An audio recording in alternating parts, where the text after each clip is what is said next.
Now let me pass on one great rule to you, which has been discovered in interviewing self-made millionaires. Self-made millionaires look into every failure for something good. They say there's got to be something good in this that I can benefit from, and surprise, surprise, they always find it. Second is, self-made millionaires always seek the valuable lesson in every setback or obstacle or temporary failure, and they always find the lesson. Now, what do failures do? Failures whine and cry and think about what they've lost and blame their problems on someone else. Successful people say, what can I learn from this that will make me smarter next time? And my promise to you, those who seek find, is that if you go looking for a valuable lesson in the biggest problem that you're facing today, you'll always find the lesson. Here's another possibility. Your biggest problem today could be the biggest gift that you have ever received, because it may contain within it the lesson that will make you successful. If you stop thinking about what happened and who's to blame, and you start looking for the gift within your problem, sometimes it can transform your life. So you take a look at everything that has happened to you, take a look at the very most difficult experience that you're in right now, and ask yourself, what is the most valuable lesson I can learn from this experience? And believe me, if you look for the lesson, in the Bible it says, seek and ye shall find. It doesn't say seek and occasionally you might find something. It says seek and ye shall find. If you look for the valuable lesson or the seed of an equal or greater advantage or benefit in every difficulty, you will find it. It's always there. And I love the line from Socrates that says, the unexamined life is not worth living. Which means that the life where you do not take the time to reflect on your experiences. Aristotle said that wisdom is an equal measure of experience plus reflection. And the reason so few people have wisdom is what they have is experience, experience, experience, but they never take the time to sit back and reflect on what's happening to them, reflect on what they're learning. How many people here have seen people get out of bad relationships and get immediately back into bad relationships? Or get out of a lousy job and immediately join a company and get into another lousy job? What is the natural thing that people do? They get fired or laid off from a job, they quit, they go down the street, and they look for what? Another job exactly like it. So one of the very best ways is to sit in solitude when you have a major problem or a major issue in your life. Solitude has been discovered and rediscovered throughout all the history of man as the most powerful of all thinking tools. You see, if you can imagine a bucket of water with silt in it, and it's all churned up and you can't see anything, but if you leave the bucket of water to sit for a while, all the silt will drop to the bottom and the water will become perfectly clear. This is what happens for you in solitude. If you sit calmly by yourself with no noise, no distractions, nothing to read, just sit quietly, which takes tremendous discipline the first few times you do it, at about 25 or 26 minutes your mind goes clear. And any problem that you've been working on, the solution just pops into your mind. Any issue that you've been dealing with, the answer just comes to you. It's almost like a miracle. When you practice solitude, you actually activate your superconscious mind and your intuition. And something that you've been having trouble with or wrestling with suddenly becomes clear and you know exactly what to do. Everybody who practices it will tell you it's incredible. And if you've never done it before, just practice it once. Sometime today, take 25, 30 minutes and just sit quietly by yourself and allow your mind to calm. Sometimes it's called mind calming. And just allow yourself to calm down and think. And the most amazing things will happen. You'll start to make better decisions. You'll start to hear what is called the still small voice within. And this still small voice sometimes will shout at you so loudly, you will be amazed. Now here's another way to think better. When you're dealing with any kind of a situation, write down every detail of the problem or situation. Take a sheet of paper, and the rule is think on paper, and write down every detail. How it happened, what's going on, the problems, the concerns, the cost, who's involved. Just write it down.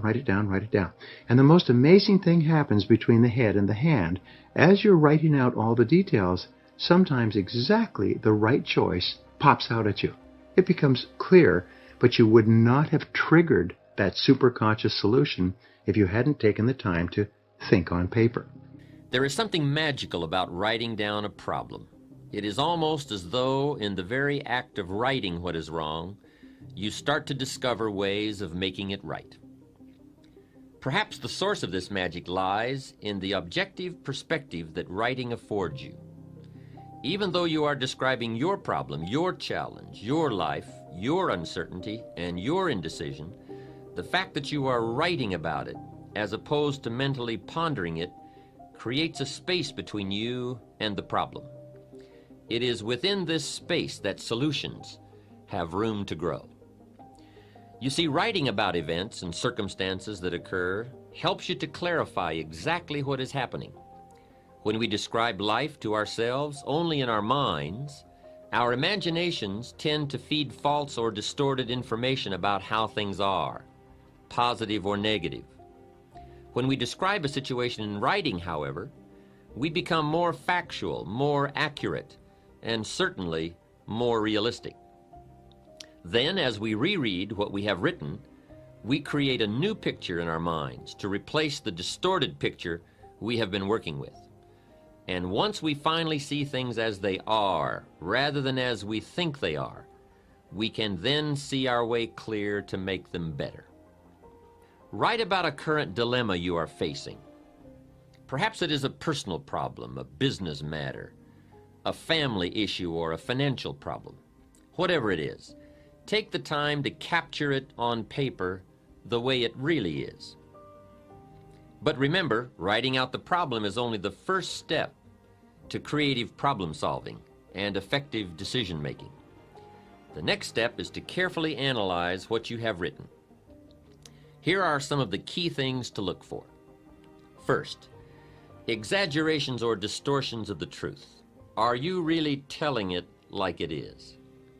Take another look. Perhaps your concern is making it seem worse than it is, or your enthusiasm is making it seem better than it is. Second, a tendency to blame circumstances or someone else for your problem instead of seeing yourself as the cause. You see, most of our difficulties are the result of either failing to do what we could have done or in doing in haste what we should never have done. Third, a tendency to expect circumstances, or still worse, other people to change in order for your problem to be solved. Let me remind you one more time that things get better when you get better. Passive hope never has and never will improve human circumstances. And finally, look closely for weak points in the obstacle where you might attack to bring that obstacle to its knees. It usually doesn't take much more than a few minor adjustments in either our attitude or our action plan to solve a major problem. Essentially, you must learn to view your problems like a scientist who puts tiny organisms on a slide. Examine your circumstances through the lens of the microscope of truth to see their real nature, their real perimeters, and their real composition.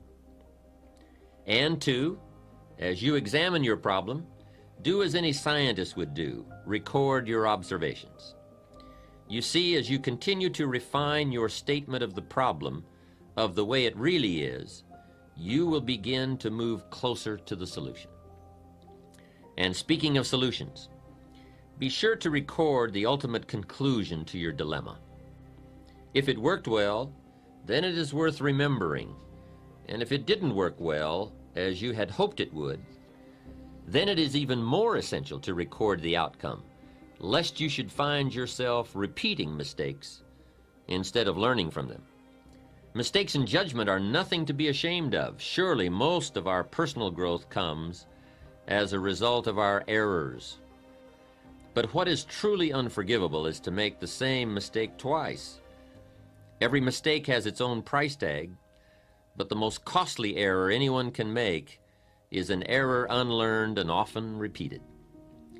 If something didn't work, it may be too late to undo the mistake, but it's never too late to make adjustments and revisions in your thinking. You see, better decision-making comes from the better thinking habits, and better thinking habits comes from practical experience, learning both what to do and what not to do.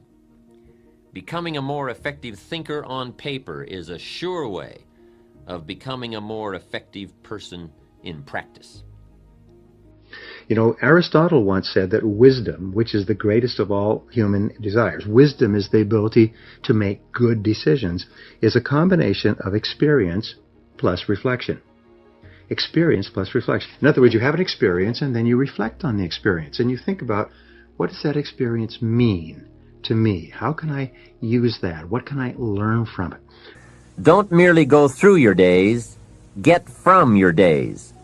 Be aware of what's going on around you so that you will drive the grooves in the record of that day deep into your consciousness.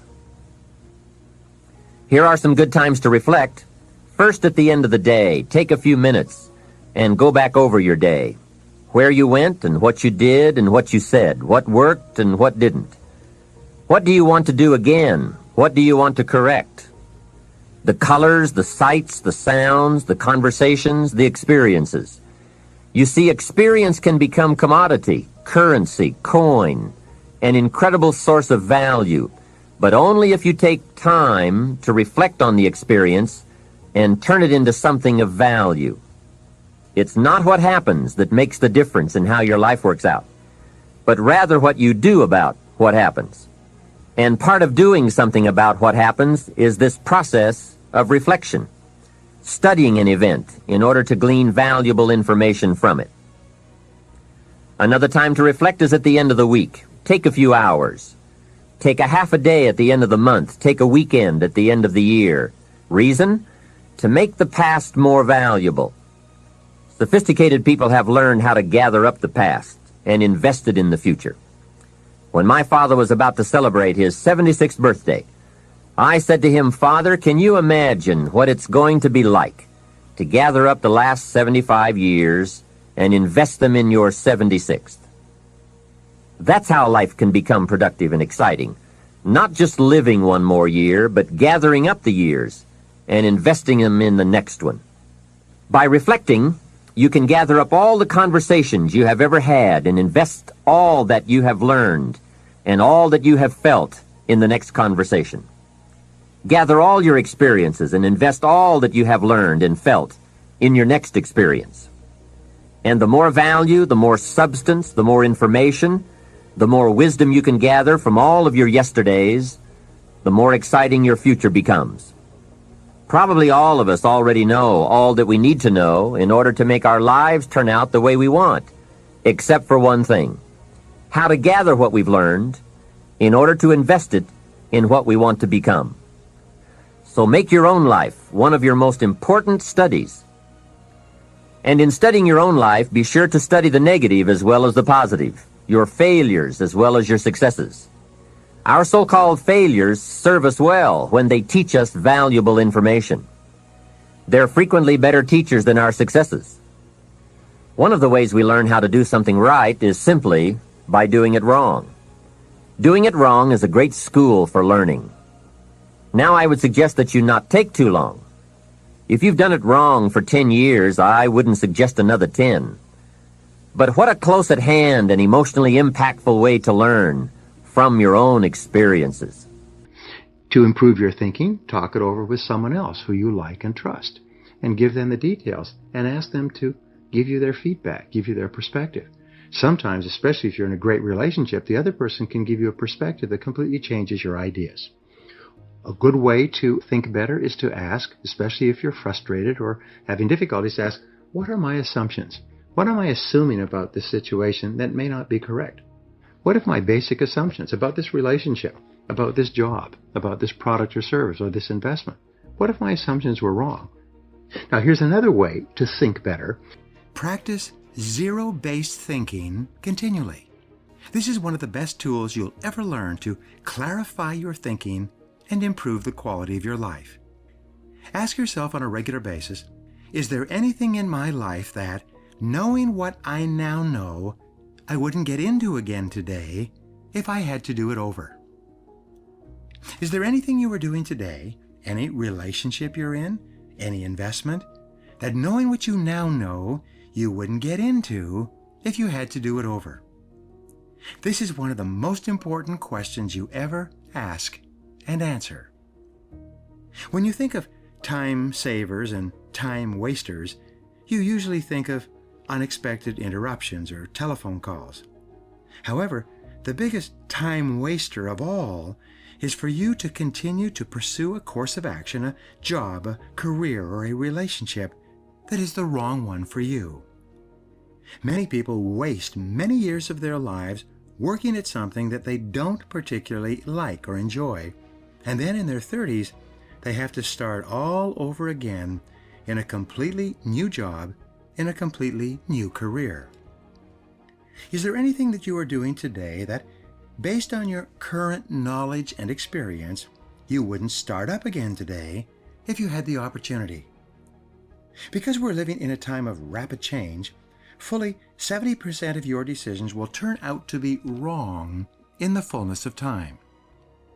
This means that everyone is involved in at least one thing that, knowing what they now know, they wouldn't get into. And a key indicator of a zero-based thinking situation is stress. Whenever you feel chronic stress, dissatisfaction, or unhappiness with any person or situation that seems to go on and on, you should ask yourself, knowing what I now know, would I get into this situation again today? And if your answer is no, then the next question is, how do I get out of this situation, and how fast? Is there any relationship in your life, business, social, or personal activities that, knowing what you now know, you wouldn't get into again? Is there any part of your business, any product, service, expenditure, or process that, knowing what you now know, you wouldn't start up again today if you had to do it over?